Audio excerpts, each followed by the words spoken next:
This video is sponsored by Card Kingdom. If you click on the link in the description below, it'll take you to their store and they'll know I sent you there.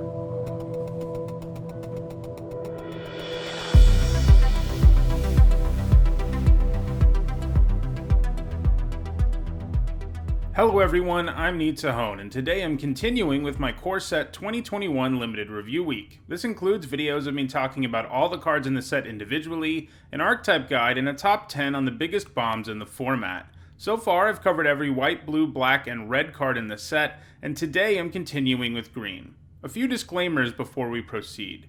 These ratings are of course based on my opinion before actually playing with the cards, so it's impossible to be perfect here and know exactly how these cards will play out, but these are my best guesses. Also, just to restate it, because it does come up a lot in the comments, this video is only about limited. That means draft and sealed. I'm not talking about constructed at all. Finally, I use a letter grade system to sum up how I feel about particular cards, and if you aren't familiar with what those letter grades mean, you can find an explanation of the grades in the comments. Alright, let's get started with our first green card.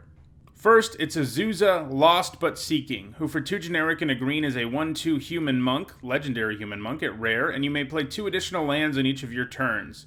So, this card is great in some constructed formats like Modern, and it's a great reprint for EDH2, but this is a good example of a card that is not very good in Limited despite its high power level. Yes, playing extra lands is great, but the decks that can really abuse her in Constructed are capable of things you just won't be able to do in Limited, like drawing lots of extra cards or playing and replaying lands that bounce over and over again. She will sometimes come down on turn 3 and let you get to 5 or 6 mana on the next turn, and that will be nice, but it isn't going to be what happens with her most of the time. You frequently just won't have the extra lands to take advantage of her ability, and as soon as you can't do it once, you're really never going to be able to do it again. And if you draw her in the mid to late game, she is all but useless as a 3 mana 1/2. If you end up in a ramp deck that is also good at drawing cards, like maybe the blue-green deck in this format, maybe she has some hope, and that's why I think I'm not giving her an F, but she's not a whole lot better. I'm giving her a D. Next up, it's Burrow Fist Oak, who for 2 generic and 2 green is a 2/3 tree folk and uncommon, and when you draw a card, it gets +2/+2 until end of turn.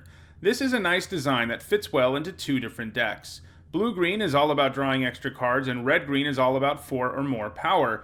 In any old green deck, this will be a 4/5 on your turn, and one that can threaten to get bigger at instant speed, making blocking kind of a nightmare for your opponent.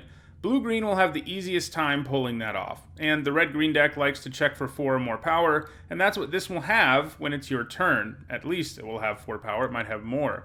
Seems like a quality card for mini decks, and one you can take with the first pick some of the time. I'm giving it a B-. Next up, it's Canopy Stalker, which for 3 generic and a green is a 4/2 cat and uncommon. It must be blocked if able, and when it dies, you gain 1 life for each creature that died this turn. Creatures who force your opponent to block them are pretty nice, as they really complicate combat for an opponent. Life gain being attached to this is kind of nice too, and generally, it should be gaining you 2 life without too much help because it and whatever blocks it is probably going to die. But still, the stats aren't great here, and your opponent will frequently just put a 2x in front of it and be fine. I think this is a solid playable, but not much more. I'm giving it a C. Next up, it's Colossal Dread, which for 4 generic and 2 green is a 6/6 dinosaur at common, and it has Trample. Look at this card, I'm not sure we've ever seen it before, but if I had to guess, I'd say that a 6 mana 6/6 with Trample is a reasonable deal, and a fine thing to top your curve with. I'm giving it a C. Next up, it's Cultivate, which for 2 generic and a green is an uncommon sorcery, and it says search your library for up to 2 basic land cards, reveal those cards, and put one onto the battlefield tapped, and the other into your hand. Then shuffle your library. This is a pretty classic ramp spell, and it is one I always like in Limited. This is because it also provides great fixing, potentially even enabling you to splash a double-colored card since it can grab you 2 lands. This is definitely fixing you're going to be on the lookout for if it looks like you're going to be a 3-colored deck, or if you have a bomb that you want to splash. Still, the fact is not all decks will want something like this, and I think that holds it to a C, with the caveat that if you're looking to splash a bomb or something, you should value it more highly than that. Next up, it's Drowsingpteranodon, which for 1 generic and a green is a 3/3 dinosaur at common. It's got Defender, and as long as you control a creature with power 4 or greater, it can attack as though it didn't have Defender.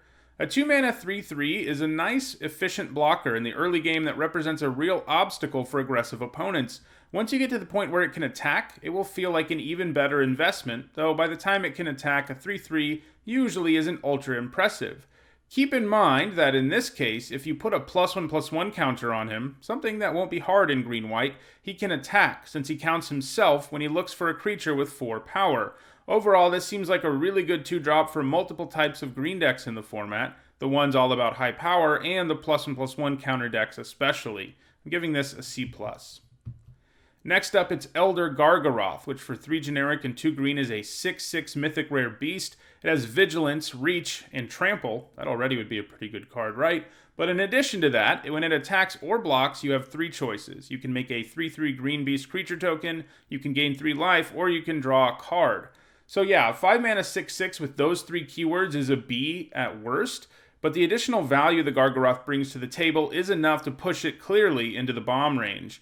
Most often, you'll probably find yourself making a beast token or drawing a card. The beast token option is great because it allows you to add to the board in a very tangible way. That option makes it so you can be pretty aggressive on many board states, since it provides you with both an extra blocker and attacker. Drawing a card is something worth doing if you already have a nice board presence, and gaining life is something you'll do when you'll be dead when you don't do it.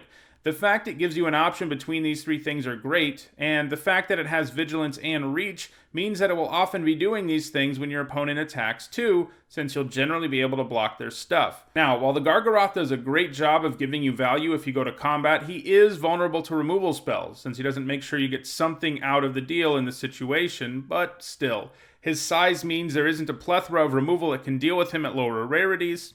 And pointing out that he dies to removal and doesn't give you value back is pretty nitpicky, especially because all he has to do to give you some value is go to combat once. I still think the whole package here is clearly a bomb. I'm giving him an A.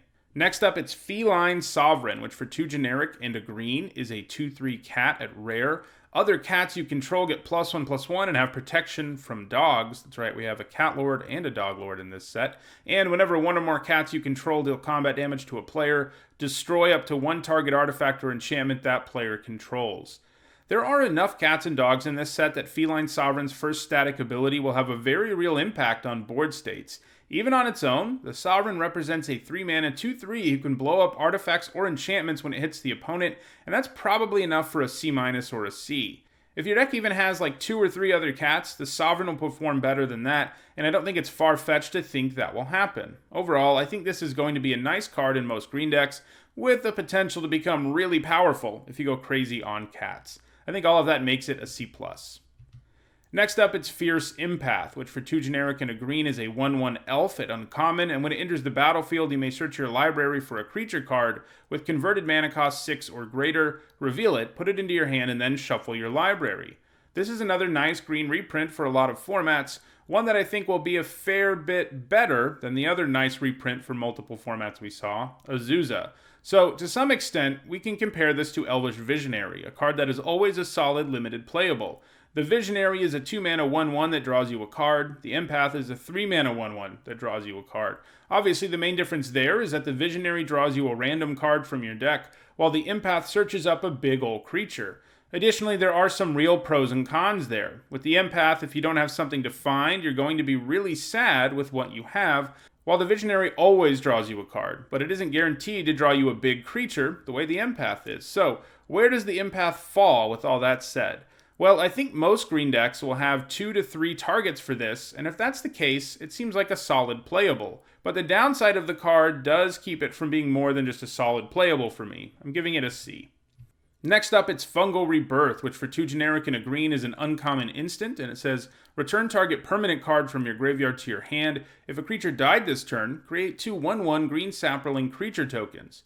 So, this type of effect, 3 mana to get a permanent back from your graveyard at instant speed, usually isn't playable unless it brings something else to the table. Think Pulse of Marasa. I think Fungal Rebirth does enough to be pretty nice. Sure, sometimes you won't get the saplings, but if you're doing it a decent chunk of the time, you'll feel pretty good.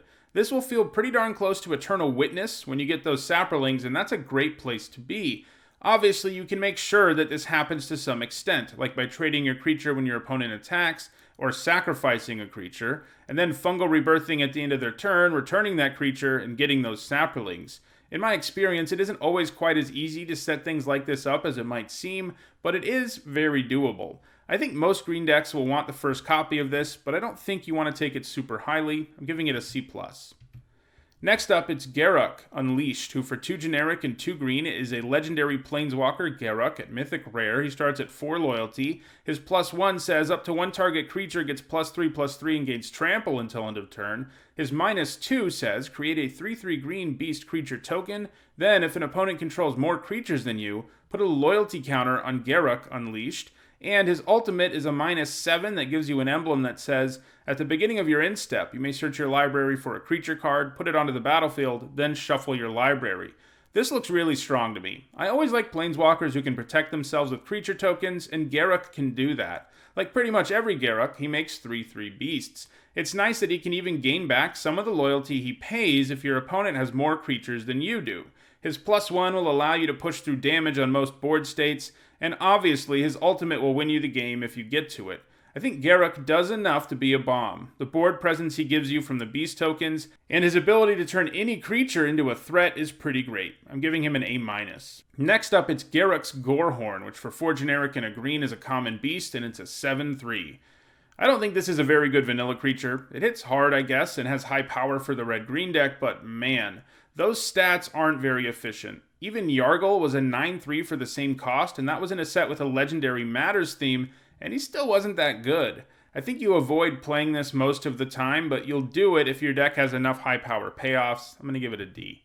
Next up, it's Garrix Harbinger, which for 1 generic and 2 green is a 4/3 beast rare. It has hexproof from black, and when it deals combat damage to a player or planeswalker, you get to look at that many cards from the top of your library. You may reveal a creature card or Garruk planeswalker card from among them and put it into your hand. Put the rest on the bottom of your library in a random order. A 3-mana 4/3 who can't be targeted by black stuff is pretty solid already, and the Herald has a hugely powerful combat damage trigger, which will generally be allowing you to draw an extra card every turn. Now, despite the efficiency, if you get this guy late, he will often be unable to successfully attack and survive, but if you get him down early and get 1 hit in, he will more than pull his weight. I think this is strong enough that you first pick it most of the time when you see it, giving it a B. Next up, it's Ups Uprising, which for 2 generic and a green is an uncommon enchantment. When it enters the battlefield, if you control a creature with power 4 or greater, you draw a card. Creatures you control have trample, and whenever a creature with power 4 or greater enters the battlefield under your control, draw a card. This is definitely a build-around, but a really good one. We have seen 3-mana enchantments that draw you a card anytime you play a power 4 or higher creature before, and they've been decent payoffs for that type of deck. This obviously blows all of that out of the water by having all sorts of other text. Drawing you a card when it comes down, provided you have the right creature in play, and giving trample to your whole board, which presumably has lots of creatures with 4 power, is pretty awesome. That said, this will be very difficult to play in a deck that only has something like 3 creatures who have 4 or more power. Just giving trample to the whole board and drawing a card on occasion won't cut it. You need to be drawing when it comes into play and or a couple of times after it comes down. And even though this card is green, I don't think you're guaranteed to pull that off. I'm going to say this is a D+ in a typical deck in the format and a B- in a deck that really gets there. It's going to be an awesome engine, especially in red-green decks. Next up, it's Gnarled Sage, who for 3 generic and 2 green is a 4/4 Treefolk Druid at common. It has reach, and as long as you've drawn 2 or more cards this turn, it gets +0/+2 and has vigilance. This is a decent payoff for the blue-green draw 2 cards deck. A 5-mana 4/4 with reach is passable, and a 5-mana 4/6 with vigilance and reach is a nice deal. You can't count on the Sage always being that for you, of course, but if you can make it happen often enough, it's going to be a reasonable card. I think this is a C. Next up, it's Heroic Intervention, which for 1 generic and a green is a rare instant, and it says permanents you control gain hexproof and indestructible until end of turn. People get excited when they see these 2 powerful keywords, but this card wasn't all that good in Limited last time we saw it, and I don't really see that changing. The keywords are undoubtedly powerful, but the card is more situational than it might seem at first. Those 2 keywords are useless in the majority of situations, and only come in handy in response to a removal spell or in combat. Even in combat, this effect will sometimes just functionally be a fog because you would need creatures that are big enough already to kill your opponent's creatures in combat to make use of the card. Otherwise, you're just going down a card and delaying the inevitable. Now, all that said, I don't think this is unplayable or anything. I just wanted to start harshly on the card because I know it's the kind of card that people overrate. In the end, it is definitely situational, but I think it's an alright card to have as a 23rd or 24th card in your deck. It can operate as a fog, or as a combat trick, or as a way to counter a removal spell. None of those things are very good consistently, but this has all three options, and that's kind of nice. So this won't make the cut sometimes, but it will often enough that I think it's a C-. Next up, it's Hunter's Edge, which for 3 generic and a green is a common sorcery, and it says put a +1/+1 counter on target creature you control, then that creature deals damage equal to its power to target creature you don't control. We've come a long way since Hunt the Weak. This costs the same and puts the +1/+1 counter just the same as Hunt the Weak, but instead of fighting, your creature just does damage equal to its power, a far better effect because it means your creature will survive doing it more often, and it also makes it more likely your creature will be able to attack after you fight because it won't have taken a hit from whatever it fought with.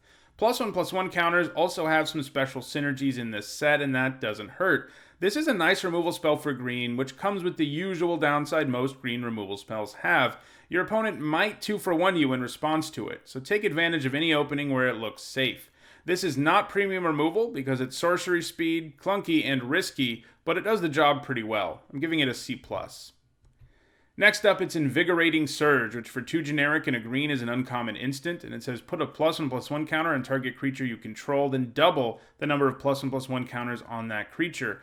I'm not a huge fan of this. Worst case, it's going to put 2 +1/+1 counters on a creature for 3 mana. That's not normally going to be a great deal. People will imagine doing this on a creature with a ton of counters, and that can happen, and I'm sure I'm going to die to someone using this after I don't block a creature at some point, but I'm pretty sure I'll win more often when my opponent plays this. It opens them up to an easy 2-for-1, and it just isn't going to be worth a whole card a lot of the time, even with a +1/+1 counter theme. We saw a similar card in War of the Spark, but that had a key difference, and that was that it had Proliferate in a set filled with planeswalkers and other types of counters. We only have +1/+1 counters in this set, and it only doubles them on one creature, so it's not quite as potent as that combat trick was.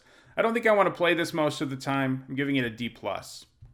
Next up, it's Jolreal, Moinvuli Recluse, which for 1 generic and a green is a 1/2 legendary creature human druid. She's rare, and when you draw your second card each turn, you get to create a 2/2 green cat creature token, and you can pay 4 generic and 2 green, and until end of turn, creatures you control have base power and toughness XX, where X is the number of cards in your hand. So, Jolreal is back after a long absence, and she has a new card. Her ability to make cat tokens anytime you draw a second card in a turn is amazing, and that's where most of her value will come from. Green in a lot of sets isn't that great at drawing cards, but it can definitely do it in this set, where the blue-green archetype is all about drawing extra cards, and that's where she'll be the most at home. Her activated ability is somewhat awkward, as when you have the 6 mana to pay for it, you generally won't have that many cards in your hand, even if you are drawing extra cards. Still, it is some reasonable upside to have. Sometimes making your whole board into 3/3s is going to be worth it. But I think she'll be able to make cats enough of the time to be worth it. I'm giving her a B-. You should first pick her in some weaker packs, and definitely value her highly. Next, it's Life Goes On, which for 1 green mana is a common instant, and it says you gain 4 life. If a creature died this turn, you gain 8 life instead. This was almost exclusively a sideboard card last time we saw it, and I don't know why that wouldn't be the case here. Just straight up gaining life is rarely worth it in Limited. You effectively go down a card for no real impact on the board. It kind of amounts to a fog effect in many ways, and those are terrible in Limited. This might be more interesting if it were in black or white, colors with life gain payoffs in this format, and I guess if you end up in green-white or green-black and happen to have several life gain payoffs, this might be sort of interesting for you. But mostly, yeah, it's a sideboard card. It's useful to bring in against the more aggressive decks in a format that look to win the game early, where casting this effectively negates a few of their cards and gives you enough life that they'll probably never be able to finish you off. I'm going to say this is an F in your main deck and a C out of the sideboard. Next up, it's Lana War Visionary, which for 2 generic and a green is a 2/2 Elf Druid at common. When it enters the battlefield, you draw a card and you can tap it to add green mana. This is a very strong green common. If you just had a 3 mana 2/2 that tapped for green, it'd be pretty good. If you just had a 3 mana 2/2 that drew you a card when it entered the battlefield, that would also be pretty good. This card is basically Lana War Elves and Elvish Visionary stapled together in terms of the name and the effect, and both of those cards are good limited cards. This ramps you and can also pretty easily give you a 2-for-1 because of the card it draws. This is going to be one of the best commons in this set and might just be green's best. I think you first pick this pretty often. I'm giving it a B. Next up, it's Ornery Dilophosaurus, which for 3 generic and a green is a 2/2 dinosaur at common. It has Death Touch, and when it attacks, if you control a creature with power 4 or greater, the Dilophosaurus gets +2/+2 until end of turn. A 4-mana 2/2 with Death Touch is not something I'm that interested in. Death Touch is nice when you have a cheap creature who can trade with anything. So once you put it on a creature that costs 4 mana, you're not quite getting as much out of Death Touch as you did before. However, if you have other big creatures, this can be a 4/4 when it attacks, and that's some real business for sure. Like some of the other power 4 payoff cards too, if you put a couple of +1/+1 counters on this, it does count itself, so it would be attacking as a 6/6, and that's something that's certainly notable. This seems like a solid playable, and maybe it will overperform a little bit in the red-green deck, giving it a C. Next up, it's Portcullis Vine, which for 1 green mana is a 0/3 plant wall at common. It has Defender, and you can pay 2 generic and tap it to sacrifice a creature with Defender and draw a card. So here's a random Defender payoff. It is the only Defender payoff in the set, though there are a few other creatures with Defender around. Mostly, this seems to be here to help enable 2 different decks. The black-green Morbid one that likes it when things die, and the blue-green deck that likes it when you draw extra cards. It is not going to be an overly exciting card for the most part, though. Walls just aren't worth it most of the time in Limited, as they quickly become irrelevant. Even if this one can cash in for a card once that happens, I don't think this is something you'll be running with regularity. I'm giving it a C-. Next up, it's Pride Malkin, which for 2 generic and a green is a 2/1 cat at common. When it enters the battlefield, you put a +1/+1 counter on target creature you control, and each creature you control with a +1/+1 counter on it has Trample. So worst case scenario here, you have a 3 mana 3/2 with Trample. That's a C or a C-, but this has a lot more going on than just that. For one thing, you can put the counter anywhere, like in a larger creature who will benefit more from Trample. For another, it gives Trample to any other creatures you control with counters too, so this will often come down and shake up the board immediately. The fact that it can add something to the board right away, no matter what, is always attractive. +1/+1 counter adding creatures who are reasonably efficient have always been nice and Limited, and that is what we have here, in addition to some nice synergy. This is a quality green common. I don't think it's quite one you first pick, but it's close. It is one you'll take as many copies of as you can in most green decks. I'm giving it a C+. Next up, it's Primal Might, which for X and a green is a rare sorcery that says target creature you control gets +X/+X until end of turn, then it fights up to 1 target creature you don't control. I always love fight spells that pump your creatures. This is because it makes more of the creatures in your deck capable of killing something and surviving when they fight. One of the best things to do with this kind of card is to pump your creature and fight your opponent's only blocker, and then smash in with your now huge creature, and Primal Might really lets you do that. Even at 1 and a green, you're getting a card that is always a good one in Limited, and you can of course pump even more mana into it if you have it available, which will often allow this to be a green removal spell that can take down most things. Even if you're just paying green, you have Prey Upon, a solid card in most formats, and obviously this has way more upside than that. Now keep in mind that if your opponent kills your fighter in response to this, you're going to be utterly blown out, especially if you put a bunch of mana into it, so you have to choose your spots. But when you can cast this safely, it's going to wreck a lot of boards. This is a card you can take with a first pick pretty easily. Keep in mind you can even splash it. I'm giving it a B. Next up, it's Quirion Dryad, which for 1 generic and a green is a 1/1 Dryad at uncommon, and whenever you cast a spell that's not green, in other words, white, blue, black, or red, put a +1/+1 counter on Quirion Dryad. Full disclosure, this is one of my favorite Magic cards ever, and I'm very excited to see it get a reprint here, especially at uncommon, because that means one's chances of playing with her in this format are pretty high. So, that disclaimer in mind, I'm going to do my best to look at this analytically, and not just base it on how much I love the card. So, a 2-mana 1/1 isn't good, but it is a 2-mana 1/1 that gets a +1/+1 counter anytime you play a colored spell that isn't green. Now, achieving that can be a bit awkward and Limited, because, theoretically, if you're playing a 2-drop like the Dryad, you're probably a base green deck. But the good news is that green in most Limited formats has really good fixing, and that is the case here. So it isn't impossible to have a big chunk of your spells capable of growing the Dryad, especially because most Limited decks are 2 colors anyway. Keep in mind too that it can work a bit like Prowess, where you can do stuff at instant speed to grow her, and sometimes manufacture blowouts when you do. Still, she does take significant work to build around, and she is quite vulnerable initially, and while I think I will personally value her around a B-, meaning that I think she's worth first picking, I think this is a do as I say, not as I do moment. She's probably only a C+. Next up, it's Ranger's Guile, which for 1 green mana is a common instant, and target creature you control gets +1/+1 and gains hexproof until end of turn. This is a reprint and a fairly decent combat trick for limited when we see it.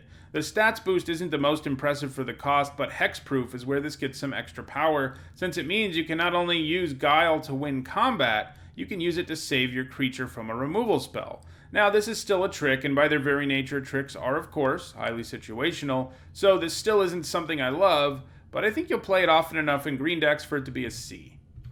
Next up, it's Return to Nature, which for 1 generic and a green is a common instant, and it says choose one. Destroy target artifact, destroy target enchantment, or exile target card from a graveyard. This is mostly a sideboard card. It's more passable in your main deck than a lot of those, because it can hate on 3 different things. Granted, the graveyard part won't be huge in this format, but there are a few cards that can be punished by that effect. It still isn't generally something you want in your deck, though. It's probably a D+ if you have to play it there, and a C+ out of your sideboard.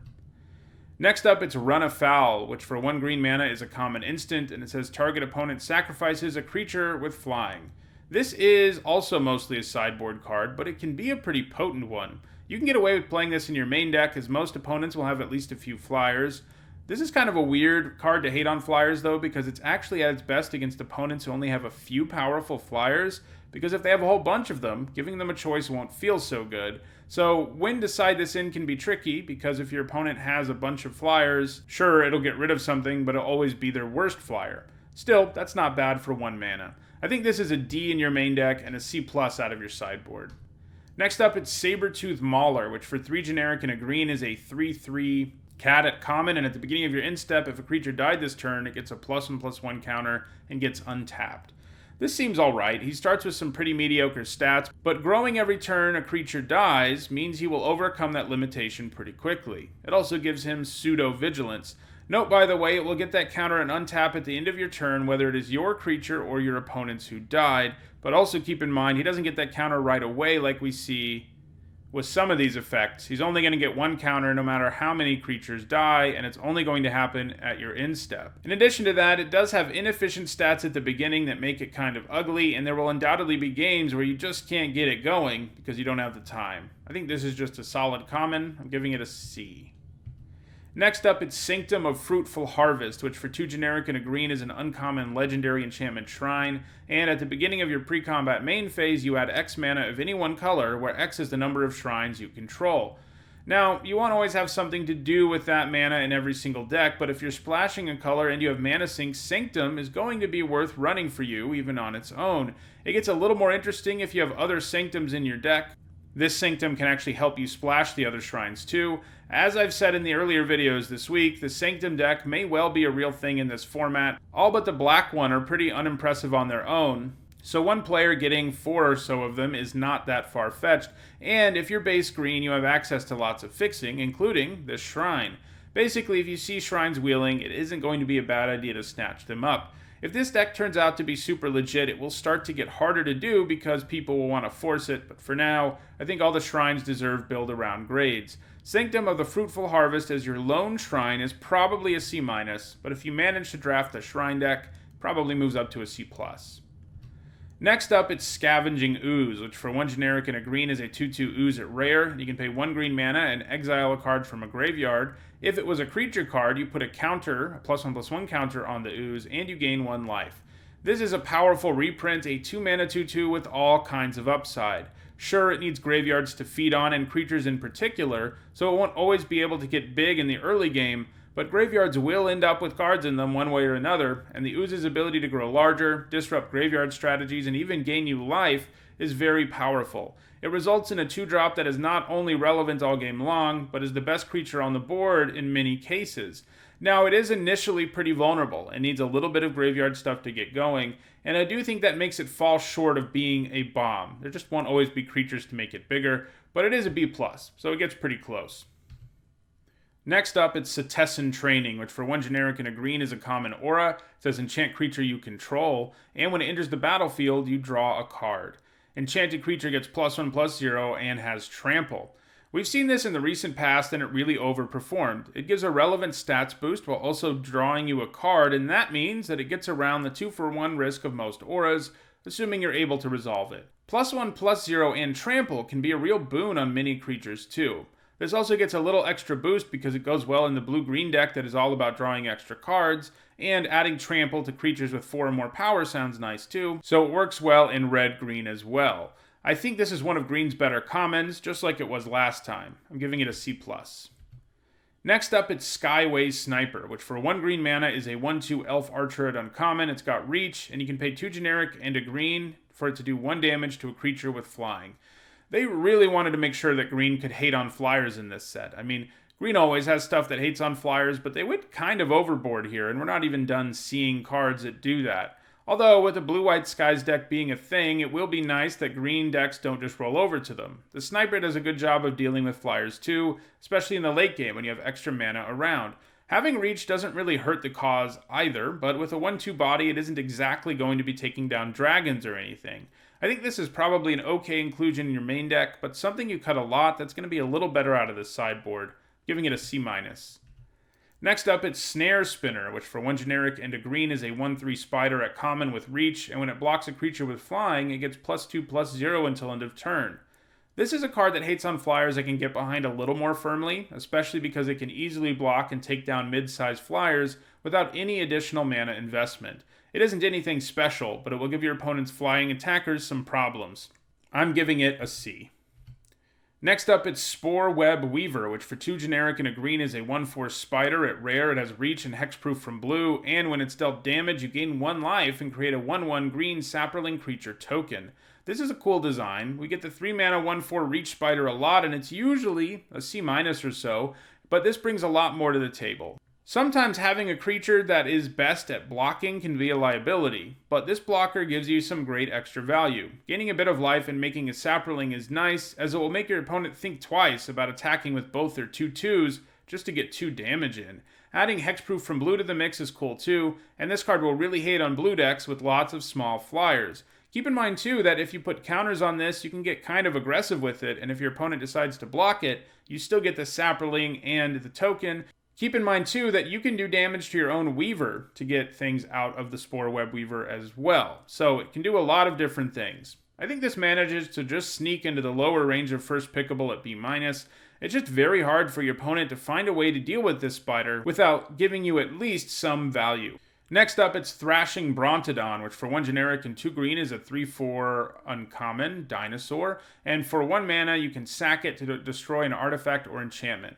Well, the Bronto Don is back. This dino has super efficient stats as a 3 mana 3/4, and it can take down artifacts and enchantments. The great part about that is it's a main deckable card, even without the text, and it gives you a way to hate on those things without having to get them out of your sideboard.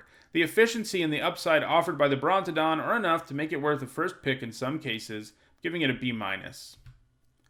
Next up, it's Titanic Growth, which for 1 generic and a green is a common instant, and it says target creature gets +4/+4 until end of turn.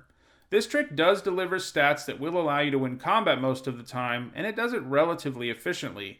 Green decks interested in attacking a lot will be running one of these pretty often, giving it a C. Next up, it's Track Down, which for 1 generic and a green is a common sorcery. It says scry 3, then reveal the top card of your library. If it's a creature or land card, draw a card. So this is green Anticipate, I guess. It seems alright, much like Anticipate. It gives you some really serious card selection, enough that you'll usually be able to draw either a creature or land when you use it. Like Anticipate and similar cards, it will be pretty easy to cut from your deck. It just doesn't do a whole lot. But the exception there is the blue-green deck, since it can get extra value out of drawing cards, and in that deck, it probably does enough to be a C, but I'm going to give it a C- overall. Next up, it's Truffle Snout, who for 2 generic and a green is a 2/2 boar at common, and when it enters the battlefield, you can either put a +1/+1 counter on it or gain 4 life. This is a nice little card. A 3 mana 3/3 is usually a C, and a 3 mana 2/2 that gains you 4 is usually a C-. Having an option to choose either of those, whichever is more ideal for you, is nice and makes this a solid common and one that has synergy for life gain payoffs in the format as well as +1/+1 counter payoffs. I think this pig gets a C. Next up, it's Warden of the Woods, which for 4 generic and 2 green is a 5/7 tree folk at uncommon. It's got vigilance, and when it becomes a target of a spell or ability an opponent controls, you may draw 2 cards. A 6 mana 5/7 with vigilance is often a C- or so. It's a nice blocker who can attack reasonably well too. This comes with some additional value that will make things really obnoxious on your opponent too. If your opponent has to kill the Warden, it's going to really punish them. Netting you 2 cards is no joke and amounts to a 3-for-1. Most of the time, your opponent just won't kill this because of that, but its size is going to make it something they have to kill a decent chunk of the time. This means Warden of the Woods either represents a nice attacker for you in the late game or a roadblock that your opponent's going to have a really hard time dealing with. I think all of that makes this a pretty good 6-drop and something that's worth first picking in some packs. I'm giving it a B-. Next up, it's Wildwood Scourge, which for X and a green is a 0/0 Hydra at uncommon. It enters the battlefield with X +1/+1 counters, and whenever 1 or more +1/+1 counters are put on another non-Hydra creature you control, you put a counter on Wildwood Scourge. So on the face of it, the Scourge is always going to be a kind of inefficient creature, but it is at least one that scales as the game goes on. It's a lot like Ivy Elemental from the last set in that respect. The +1/+1 counter synergy it brings to the table is no joke though, as it gets larger anytime you put a +1/+1 counter on another creature, and that additional value is very real. Keep in mind, it only counts instances of putting counters on a creature. The Scourge isn't going to get as many counters as you put on another creature, unless the number of counters you put on it is 1. It will always just get 1 counter out of the deal. This also brings counters to the table itself already, so it helps your other +1/+1 counter synergies do their thing too. Overall, I think this is going to be a good card with a passable floor and an impressive ceiling, and I think it does enough that you can first pick it in some packs. I'm giving it a B-. Well, that does it for all the green cards in Core Set 2021. If you disagree with any of my evaluations, let me know in the comments. Discussion about these cards can only help us all be better at Magic. Now that I've looked at all the monocolored cards in the set, tomorrow I'll be concluding the set review by looking at everything else, the multicolored and colorless cards in the set. By the way, my videos are of course sponsored by Card Kingdom, and you can pre-order Core Set 2021 there now if you follow my referral link in the description, so go check it out. Anyway, if you enjoyed this video, don't forget to like it and share it so that others can enjoy it too. If you want to make sure you see the rest of the set review and a bunch more limited content, don't forget to subscribe, and if you need to see the other limited review videos, you should see the playlist on your screen now. Thanks for watching.